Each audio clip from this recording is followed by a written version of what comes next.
You look at the opponents, there's only one, Jeff, that's in the division. It's actually a pretty manageable schedule. You have the Panthers, the Jets, the Steelers, the Falcons, the Chargers, and the Patriots as five of those six teams, one of them in there twice, obviously. So, what do you figure the worst case scenario is for Cleveland in those first six games to still have a realistic shot at the postseason?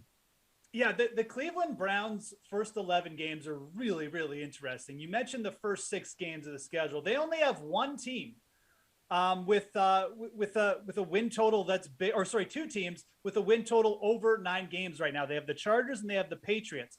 Then you have the Falcons, Jets, Steelers, Panthers. All these teams have win totals right now in the DraftKings Sportsbook under 8. You know, the Panthers, Jets, Falcons, they're sitting around 6.5 or less.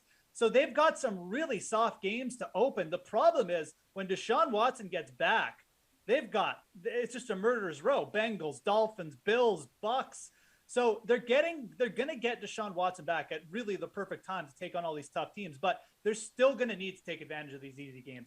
Jacoby Brissett really can't just go 500 here because when Watson gets back, the schedule just toughens. So I'm looking at the Browns as they're going to need to take care of business here. They're going to need to go at least 4-2, I think, to have a real shot at winning the division. Obviously, getting Watson back for those tougher games is great, but you've got to take advantage of things where you can. So look for Brissett and the Browns to run the ball a lot, when before Watson gets back. But I think it's something that's going to be very manageable for them because they've got some bad rush defense. Even the Chargers weren't a good rush defense last year, and they've just got weaker teams. So I think that 4-2 should be kind of like the goal where Cleveland is looking. But 3-3, 5-1, they're still going to be in the mix. The main thing is they can't falter here. If Jacoby Brissett is an absolute disaster, even if Watson gets back with how tough the schedule is, he's not going to be able to turn around. So the Browns definitely have to start fast, regardless of who's at quarterback.